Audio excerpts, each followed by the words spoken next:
la tanfa'uhu ta'atuka wa la tadurruhu ma'siyatuka wa innama amaraka bihada wa nahaka an hadhi lima ya'udu alaika.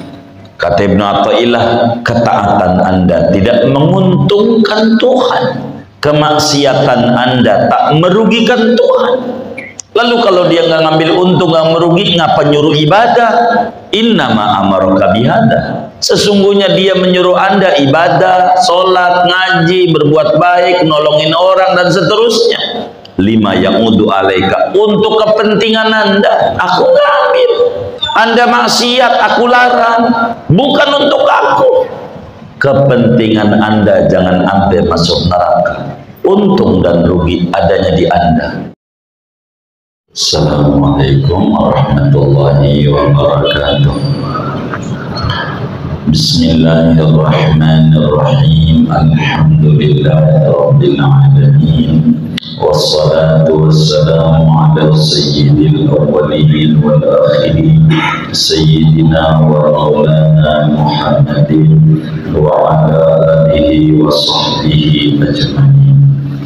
Allahumma inna nastahdika li arsyadi amrina wa zidna ilman yanfa'una. Ya ibadi, wahai hamba-hambaku. Halaman berapa ini? 16. Ya ibadi, wahai hamba-hambaku, innakum lan tablughu durri. Sesungguhnya kalian itu tidak sekali-kali sampai. Kalian semua akan merugikan aku. Fatadurruni, maka sebab merugikan oleh kalian akan aku. Walan tablughu naf'i, dan tidak sekali-kali sampai kalian akan menguntungkan aku. Fatanfa'uni, maka sebab memberi manfaat kalian ini akan dapat.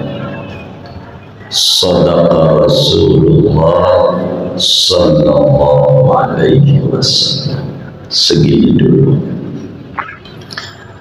Saudara-saudara sekalian, kajian kita malam hari ini masih melanjutkan pembahasan dalil dan bukti bahwa Allah Subhanahu wa ta'ala bersifat qiyamuhu binafsihi, bahwa Allah berdiri sendiri, bahwa Allah tidak butuh, bahwa Allah kaya raya, tidak butuh ama apa saja, justru segalanya termasuk kita butuh kepada Allah Subhanahu wa ta'ala.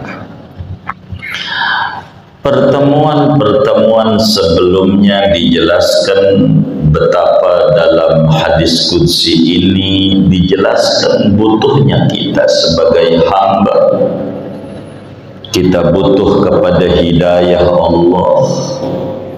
Kita butuh diberi makan oleh Allah, diberi minum oleh Allah, diberi tempat untuk didiami kita oleh Allah. Betapa kita butuh kepada ampunan Allah atas segala salah dan khilaf kita. Singkatnya, seorang hamba itu karakternya adalah butuh, sementara Allah sang pencipta bersifat qiyamuhu binafsihi. Malam hari ini akan digamblangkan tentang qiyamuhu binafsihinya Allah. Kata Allah, mengajak bicara kepada kita bersama. Ya ibadi, innakum lan tablughu durri fatadurruni walan tablughu naf'i fatanfa'uni. Kata Allah, hambaku, Anda tidak bakalan membuat rugi diriku dengan Anda terus bermaksiat, dengan Anda terus membangkang tidak mengerjakan perintahku. Aku tidak rugi. Demikian pula Anda tidak akan menguntungkan aku dengan Anda selalu taat, rajin ibadah, rajin ke masjid. Tuhan tidak diuntungkan oleh ibadah kita, sebagaimana Tuhan tidak dirugikan oleh kemaksiatan kita. Mengapa? Sebab dia sifatnya qiyamuhu binafsi. Allah bilang sama kita dalam hadis qudsi ini, saudara, seakan-akan Allah bilang la yasiluni minkum dararun wala naf'un.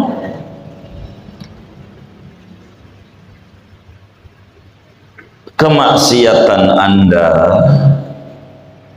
ketaatan Anda tidak akan sampai pada diriku, kata Allah.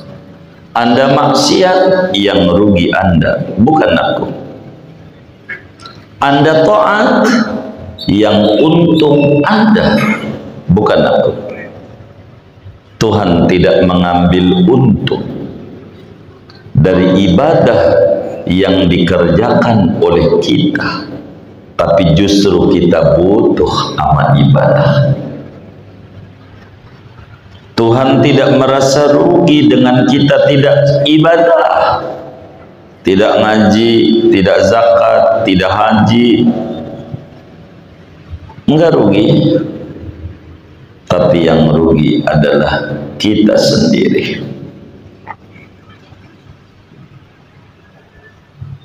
Saudara, betapa kayanya Allah, betapa tidak butuhnya Allah kepada kita. Terserah kita pada akhirnya. Udah diberikan akal oleh Allah. Silahkan, apakah Anda memilih sebagai golongan yang ahli ketaatan? Anda ngaji, Anda belajar, Anda berzikir, bersolawat, baca Quran, sholat 5 waktu, memberi makan orang yang lapar, menuntun orang yang buta penglihatan, menolong orang-orang kesusahan. Anda berbuat ketaatan tidak menguntungkan aku, tapi itu Anda yang untung. Apakah Anda mau memilih jalan kemaksiatan?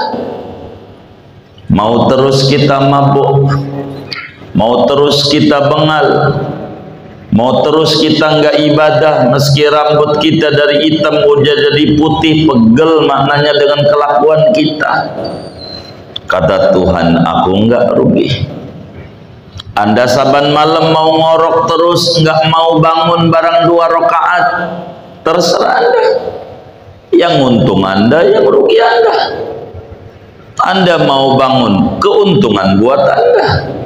Yang masuk surga Anda, bukan aku. Anda maksiat, yang masuk neraka Anda, bukan aku.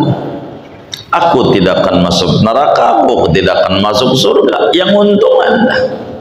Terserah. Akal sudah diberikan.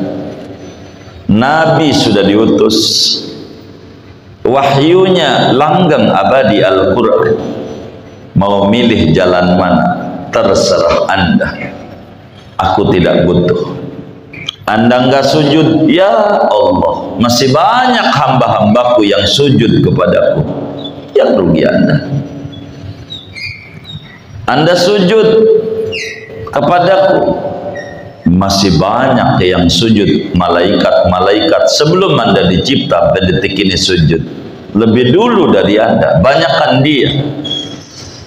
Tidak menguntungkan aku juga timbang Anda. Allah tidak ngambil untung dari ibadah yang kita kerjakan. Baca sholawat aja sama Nabi, coba kita dengar.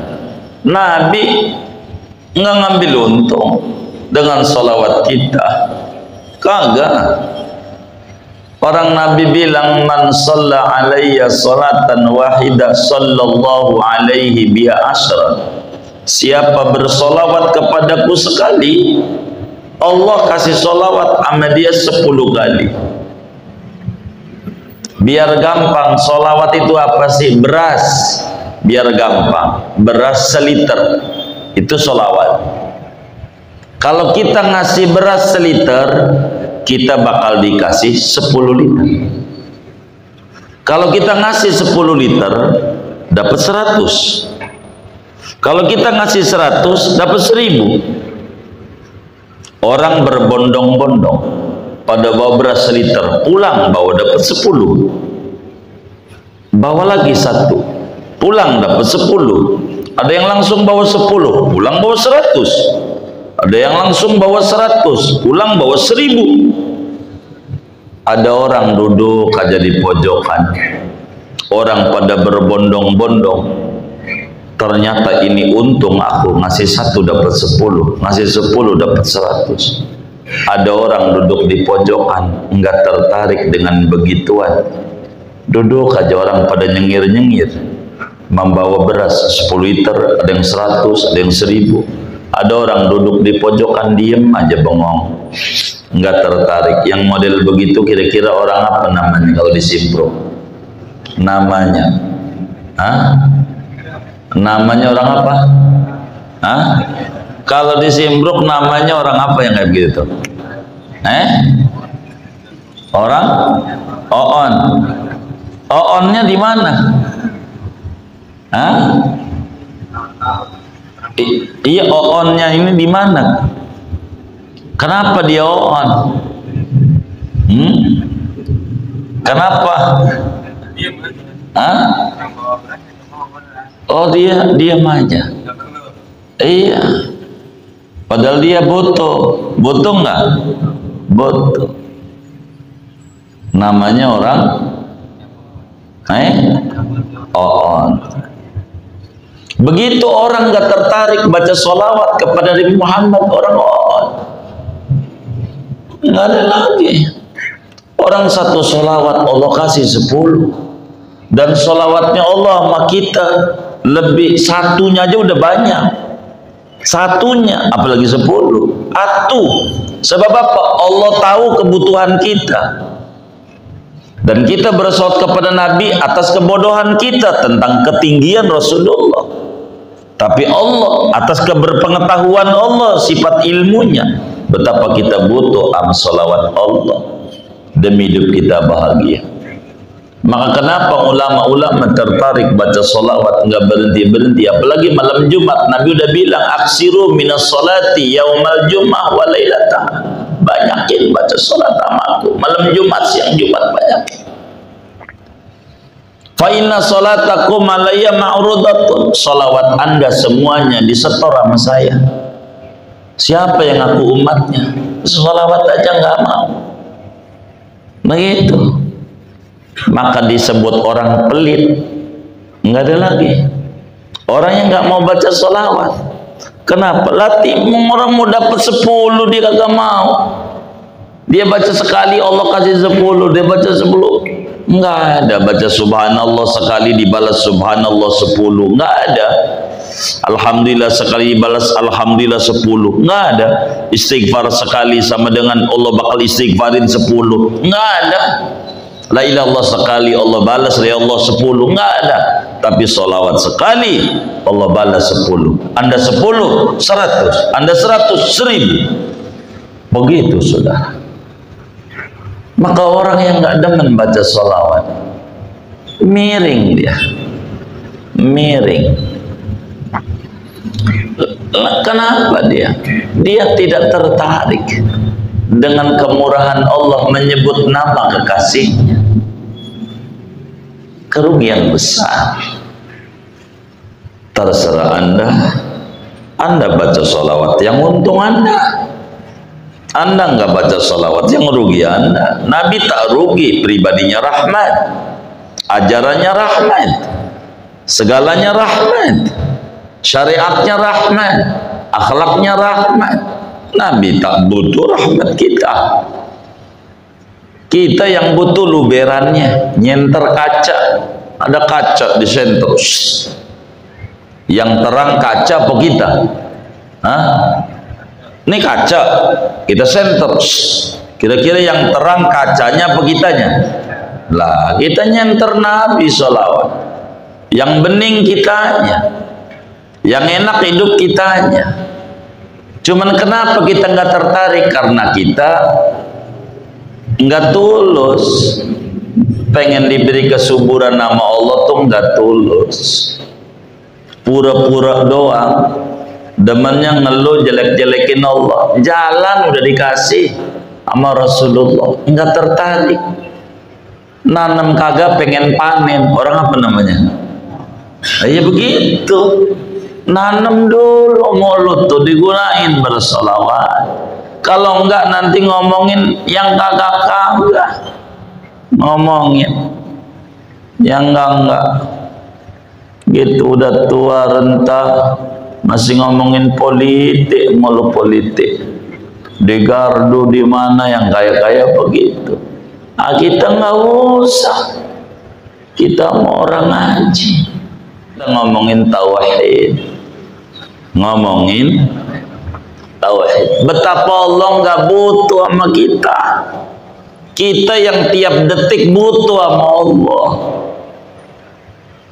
Butuh sama Allah. Kalau kita terus maksiat, kita terus durhaka sama Allah, nggak mau ibadah, nggak mau kita mendekat kepada Rasulullah, nggak mau doktrin cinta ditumbuhkan di hati kita, itu terserah kita. Sebab ya ibadi, innakum lan tablughu durri fatadurruni walan tablughu naf'i fatanfa'uni. Hambaku, Anda tidak sekali-kali merugikan aku dengan Anda nggak ibadah. Aku nggak rugi. Sejagat raya kayak nggak ada yang ibadah, kagak rugi. Orang Allah nggak butuh. Qiyamu binafsi sifatnya. Semua taat enggak menjadi tinggi derajat Tuhan. Apa tinggi gara-gara taatnya? Enggak. Emang dia enggak butuh. Yang butuh tuh kita. Dari hadis ini Ibnu Athaillah mengeluarkan kata-kata hikmah. Kata-kata bijaknya dalam kitab Hikam. Beliau menyatakan la tanfa'uhu ta'atuka wa la tadurruhu ma'siyatuka wa innama amaraka bihada wa nahaka an hadhi lima ya'udu alaika. Kata Ibnu Athaillah, ketaatan Anda tidak menguntungkan Tuhan, kemaksiatan Anda tak merugikan Tuhan. Lalu kalau dia nggak ngambil untung, nggak merugi, ngapa nyuruh ibadah? Innama amaraka bihada, sesungguhnya dia menyuruh Anda ibadah, sholat, ngaji, berbuat baik, nolongin orang dan seterusnya. Lima ya'udu alaika, untuk kepentingan Anda. Aku nggak ambil. Anda maksiat, aku larang, bukan untuk aku. Kepentingan Anda jangan sampai masuk neraka. untung dan rugi adanya di Anda. La mani'a lima a'taita wala mu'tiya lima mana'ta wala radda lima qadaita wala yanfa'u dal jaddi minkal jadd. Tidak memberi untung orang yang memiliki kekayaan dari Allah oleh kekayaan yang tidak memberi guna. Duitnya banyak menyogok Allah, nggak bisa. Kalau di dunia bisa, Allah nggak bisa. Ibadah dah, gua di akhirat aja dah. Nanti kalau mati tolong dibawain emas di kuburan. Begitu kali aja malaikat bisa disogok. Kagak, malah dicolong sama orang. Dulu kuburan Cina begitu tuh. Begitu. Saya curiga nyengir-nyengirin ini. Begitu tuh mainannya. Tuh begitu. Yang kayak begitu. Ini karena salah dia. Salah. Jadi kita jangan bermalas-malas ibadah yang untung bukan karena Allah sifatnya qiyamuhu binafsihi. Dia tak butuh. Kenapa Nabi bersemangat ria beribadah? Mengerti yang untung diri. Begitu. Ini penting. Nggak ada Allah ambil keuntungan dari ibadah kita, nggak ada. Nggak ada. Begitu.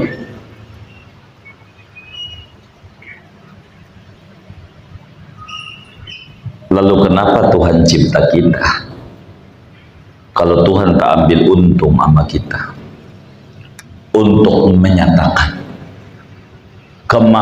kekuasaannya Allah, kemahadigjayaan Allah dengan kudrat iradatnya mencipta kita. Tak butuh dia dicipta. Enggak, Tuhan gak ambil untung. Enggak, nyuruh aja. Enggak ada kepentingan. Kalau perusahaan nyuruh karyawannya disekolahin biar perusahaannya naik, karyawannya dikursusin biar perusahaannya dapat ilmu baru jadi naik. Ada keuntungan.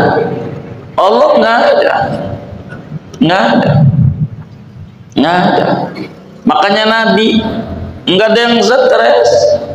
Nabi Nuh 1000 tahun kurang lebih dapat muslim 40. Enggak, emang yang untung dia, yang rugi dia. Dia paham tugas saya tabligh, menyampaikan pesan ilahi. Orang nurut atau tidak urusan dia. Kayak seorang guru ngaji, udah ngajar aja. Banyak dikit dapat apa kagak urusan dia sama Allah. Hatinya terbuka apa kagak gitu. Ngajar aja, jangan dipikir. Masalah paham urusan dia, kita berupaya aja memberi, tapi yang ngasih paham Allah. Begitu. Begitulah dalam hidup.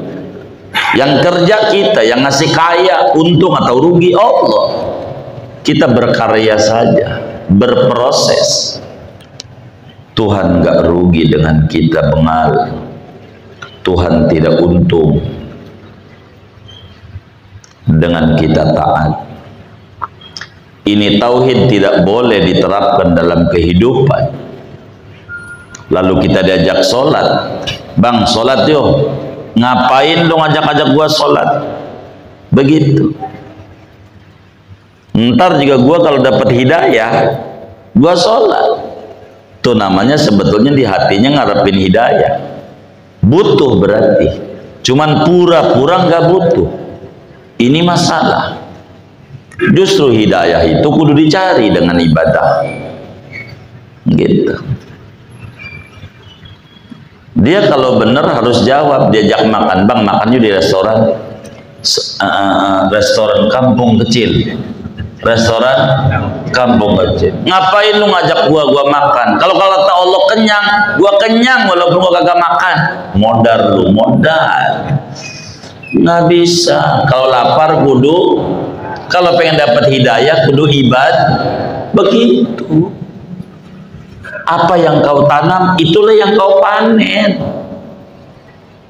Kau tanam kebaikan buat kau juga. Di sini bakal muncul sebuah keikhlasan dalam ibadah. Orang yang untung kita. Allah nggak ambil untung dari ibadah kita. Jadi semangatlah kita beribadah. Kenapa? Yang untung kita. Yang untung kita. Ibarat kepala sekolah memberi motivasi.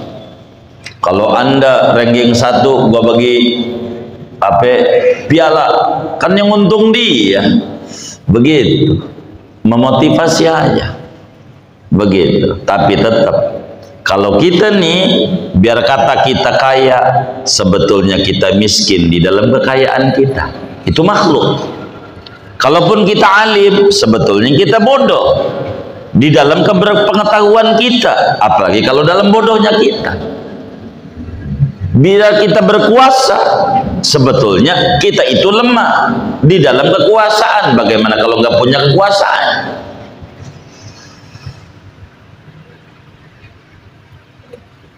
Makanya dalam munajat Ibnu Athaillah saban malamnya di ujung kitab hikam itu ditulis, ana jahulun fi ilmi fa kaifa la akunu jahulan fi jahli. Aku ini bodoh di dalam keberpengetahuanku. Bagaimana aku tidak bodoh di dalam kebodohanku? Aku tahu aja bodoh. Kita tahu kita yang ngerjain dosa dari dulu. Sampai nih malam nih, kita punya dosa nggak kira-kira? Banyak nggak?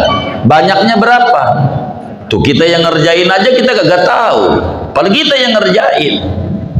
Bagaimana yang kita tidak tahu? Yang kita tahu aja kita bodoh. Itulah hamba. Bodoh kita kurang paham. Kurang paham. Orang bakal paham bila nikmat itu dicabut. Jangan sampai kita tahu nikmat, kalau nikmat itu dicabut, rugi kita. Kita tahu nikmat mata, pas udah nggak ngelihat, katarak kabur, susah lihatnya, baru pengen baca Quran. Itu namanya dia ngelihat ketika tidak melihat. Melek ketika dia buta. Jangan. Baru kita pengen ibadah ketika itu udah setruk. Namanya kita buta. Begitu. Kita ibadah, jangan tidak ibadah. Yang untung kita, jangan takut. Allah nggak ambil untung. Ibadah malam kita justru kita harus bertanya. Kalau kita dikasih kuat sama Allah, sholat 2 rakaat, nanya sama diri sendiri, ya Rabb, saya ini sebetulnya bukan orang apa-apa ya. Kalau dikata ibadah, kalau ngebaca sejarah orang hidup, orang tempo soleh, tempo dulu luar biasa ibadahnya, tapi saya kok bisa ditarik ya untuk malam melek biar kata 2 rakaat digandengkan amal ibadah. Ada apa ini ya Rabb, padahal saya ibadahnya dikit. Tuh begitu orang soleh. Ketika dia malamnya ngorok, pagi bangun dia nangis, ya Rabb, kenapa saya tidak diizinkan untuk berdua-duaan dengan engkau seperti yang lain? Yang lain pada berdua-duaan malamnya nangis sama engkau, kok saya kagak boleh? Ada kesalahan apa saya nggak dikasih melek malamnya? Itu nggak pakai begitu biasanya. Seakan-akan dia tidur terlelap, kagak bangun malam, seakan-akan biasa-biasa aja. Justru dia diusir dari halaman Tuhan. Tak boleh dekat dengan Tuhan. Tuhan Allah lihat dia malam-malam ada dekat Allah, maka kita nggak diizinkan malamnya melek. Nangis wahai hamba Allah. Kalau malam kita nggak ada bangun, kalau mulut kita nggak baca sholawat, nangis. Ada apa ini diri ini kok dilarang dekat sama Nabi Muhammad, padahal diri ini adalah umatnya. Ya Rabb, kenapa saya kok mulut saya ini sulit baca sholawat sama Nabi Muhammad? Ada apa diri saya dengan Nabi Muhammad? Kok saya kagak diizinin baca sholawat, sementara orang-orang puluhan ribu baca sholawat saban hari? Kok saya kagak boleh? Ada apa dengan saya ini ya Rabb? Rahmatmu yang begitu luas, yang lain pada dapat, kok saya kagak? Tapi dia karena begitu tebalnya tembok di dalam kolbunya, enggak sadar, biasa aja, biasa aja. Dia enggak paham kenikmatan itu adanya di mana. Duit orang kafir kagak nyembah Allah dibagi. Orang kafir minta mau yang orang kafir kagak dibagi. Yang muslim kebanyakan gak dibagi. Demen bangun malam, demen baca Quran, demen baca sholawat, demen baca ratib, demen di masjid. Itu begitu, bagus, begitu, nggak apa-apa, kayak begitu, enak. Teman saya, ya Allah, sebenarnya di masjid emang dia merbot, begitu, lain. Ini penting, saudara, dekat sama Allah. Coba kita merenung, kita mengapain hidup? Kalau enggak untuk kita ibadah, mendekatkan diri sebagai syukur sama Allah. Allah itu saking baiknya sama kita, dicipta kita, dan kita dikasih akal oleh Allah. Kan kita pengen terima kasih sama yang nyiptain kita. Bagaimana cara berterima kasihnya? Kita nggak bisa. Kalau diserahin masing-masing, kita nggak bisa berterima kasihnya. Maka diutuslah satu sampel makhluk, itulah Nabi besar Muhammad. Beginilah cara terima kasihnya. Itulah teladan cara kita hidup, berterima kasih sama Allah. Mau ngapain kita nggak ibadah hidup? Rugi ngumpulin harta siang malam untuk anak kita, kena narkoba lagi, wala'iyadu billah, bengal lagi, habis lagi hartanya, kontrakan ketendang lagi. Tapi kalau ada kotak amal Jumat, pura-pura merem, udah lewat baru melek. Ada yang kayak begitu? Enggak ada, alhamdulillah. Mau ngapain? Nunggu Tuhan cubit. Coba tuh kontrakan tuh yang buat bayar polisi itu buat ngelepasin bocah. Kalau buat mondok di Darun Najah aja mendingan ya kan, atau gak usah libat ya. Begitu mondok. Lah itu mondoknya di rutan. Begitu. Mondok di situ mana bayarnya mahal. Nengok aja mahal. Yang kayak begitu. Nengok mahal bayarnya. Nengok. Baru udah begitu, coba itu ya kontrakan yang buat bayar begitu tuh, kalau buat bantu masjid, jangan udah hilang. Mumpung masih ada, mau ngapain? Biar anaknya dikasih nurut. Kan yang membuat nurut Allah. Kita balik sama Allah, tanya, jangan diomelin anak, ya Rob, ada apa ini? Kok anak saya ini kayak begini? Mesti saya ada yang salah ini. Begitu, saudara. Nah, kita kumpulin harta banyak. Kita mati, anak kita timbang ribut, udah ngomongin harta, kita disiksa di kubur kagak dipikirin, dijarahin aja kagak. Untung ada Ramadan, ada nyekar. Coba kalau kagak ada nyekar, rumput ya Allah udah kayak ilalang aja. Alang-alang itu tinggi banget, begitu tinggi, begitu. Untung bayar iuran, kalau kagak tuh namanya hilang. Begitu. Yang baca tukang jaga kuburan dulu namanya. Yang baca anaknya kagak pernah nengokin. Yang saban bulan kontrakan diambil pada tanah dari dia. Yang udah pindah di mana tuh? Apa yang tidak pernah itu namanya ya? Apa namanya? Gang kubur. Akhirnya gang kubur. Udah pindah ke situ aja. Terlewat lagi ke pasar Bayoran beli baju aja, padahal duitnya dari kontrakan dia, mampir juga kagak. Innalillahi wa inna ilaihi raji'un. Anak model apa yang kayak begitu tuh? Naik motor, duitnya dari kontrakan dia, kagak terima kasih. Ziarahnya pas dapat motor dipakai, kagak. Ngetrek mau di Senayan. Ya Allah. Apa kita pengen tuh anak kita kayak model begitu tuh? Kan kita nggak pengen, pikirin. Allah nggak ambil untung sama ibadah kita. Kita mau kemana hidup? Jangan takut. Dekati Allah. Bahagia itu adanya di Allah. Balik sama Allah. Sehat itu adanya di Allah. Balik sama Allah, ya Rob, kenapa saya dikasih sakit? Bila sakit ini gara-gara saya, ada zakat-zakat yang saya mestinya keluarin tapi belum, ya Rob. Saya minta sakit ini sebagai penggugur dosa-dosa itu ya Rabb. Biarkan sakit terus ya Rabb sampai bersih. Tapi kalau ini bukan karena begitu ya Rabb untuk mengangkat derajat saya, berikan saya kesabaran sampai kau tinggikan derajat saya. Hidup begitu. Enak. Coba lihat orang gila, enak. Orang gila itu enak, dan saya tidak menyuruh Anda supaya jadi orang gila, bukan. Tapi akhlaknya mulia orang gila. Hidup apa adanya, baju compang-camping, nggak pernah rasa risih, nggak pernah apa, dia hidup. Makan apa adanya, dari tong sampah kadang makan aja. Dia bilang yang ngasih sehat Tuhan, sehat juga. Nggak pakai kepala pilih kayak kita. Makan malah milih mulu, kopi asam lembut, sate kambing darah tinggi, durian di depan banyak terus darah tinggi. Nah, hidup susah amat. Ngumpulin duit dari kecil, kerja mati-matian sampai pensiun susah. Makan ya Allah gitu. Enakin orang yang kagak kerja, kagak bangun kontrakan, dia memakan apa aja enak. Kita susah, masih hidup udah dihukum, belum dikubur, makan sengsara banget. Jadi abang nih mau makan apa? Udah saya nasi putih, garam sama air putih. Ya Allah, hidup kayak begitu aman.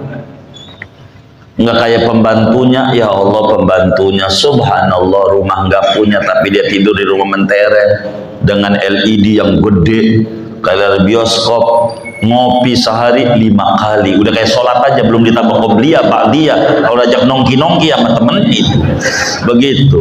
Belum makan lagi di sate itu kampung kecil Senayan, belum lagi sebelahnya sop ikan, ya Allah, belum ketemu, ya Allah, udah enak banget pembantunya.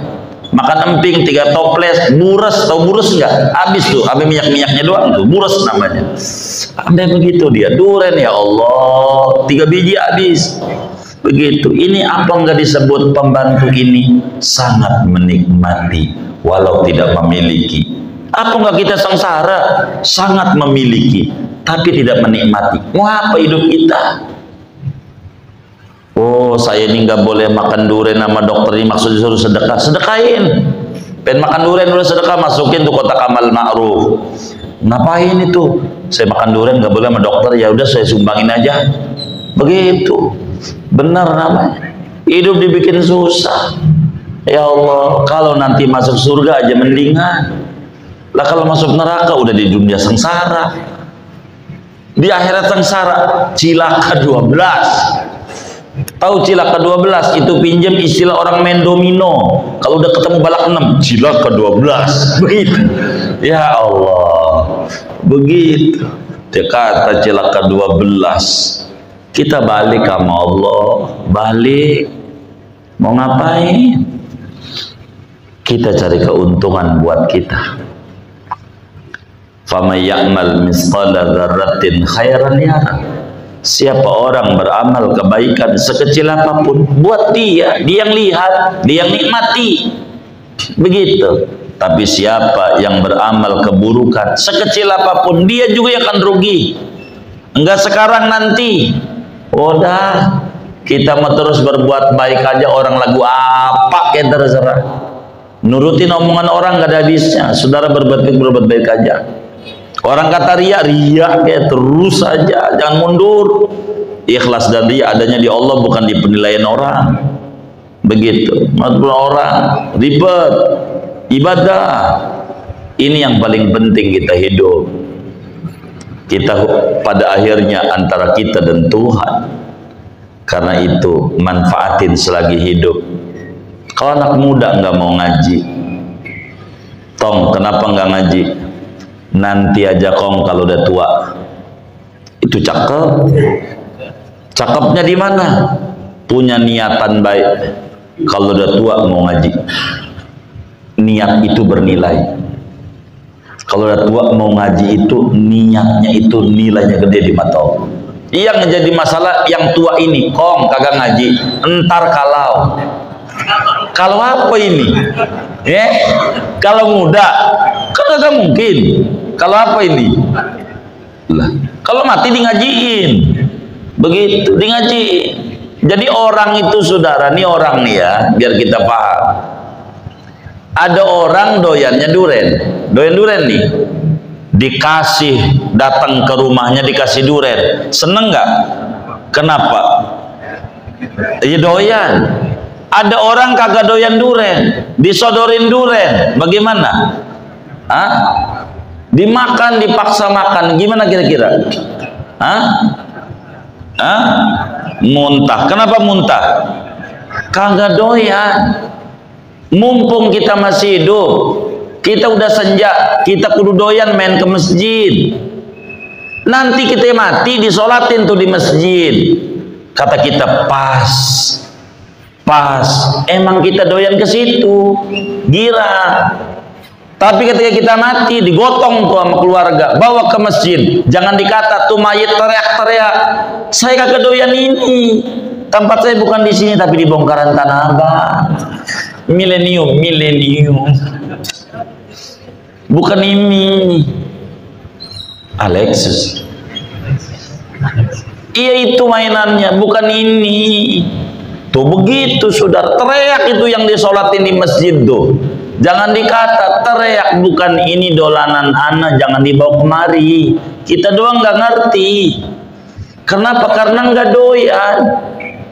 Orang tuh mengikuti kedoyanan. Kalau kita doyan baca Quran, wafat ditahlilin, senyum. Kenapa? Emang pas kedoyanan kita baca Quran. Maka mumpung kita masih hidup, kita cari keuntungan. Kenapa? Karena Tuhan tak mengambil untung yang untung kita. Kita ngaji yang untung kita, jangan ngiri sama orang. Begitu. Lu gak ngaji, temen gua aja kagak, ya temen kagak. Ngapain? Ngaji aja. Ngapain kita jadi susah? Gua kagak bisa baca, kagak disuruh baca sama kiainya, kagak. Begitu. Gua kagak bisa lihat, kagak pegang buku, kagak apa. Duduk aja. Udah untung duduk aja. Untung. Duduk aja untung, duduk aja. Orang habis nyolong, dia mampir ke masjid, ada pengajian, dia duduk, kagak dicurigai itu orang lagi ngaji, nggak mungkin dia habis nyolong. Kenapa? Karena lihat yang lainnya ngaji, itu begitu, tuh untungnya duduk. Kalau kita duduk di tempat kotor, udah dikata kotor aja kita, apaan dia, begitu. Gara-gara tuh bergaul itu saudara. Maka kita ini harus bergaul dengan orang soleh, biar kita ketarik soleh. Ibarat rambutan busuk, kumpul sama rambutan bagus. Si busuk ini punya harga dan nilai mahal, semahal rambutan bagus. Main-main ke masjid, main-main ke majelis ilmu, biar kita dinilai Tuhan, biar kita bagus. Kita ini kagak tukang tahajud, bangun malam.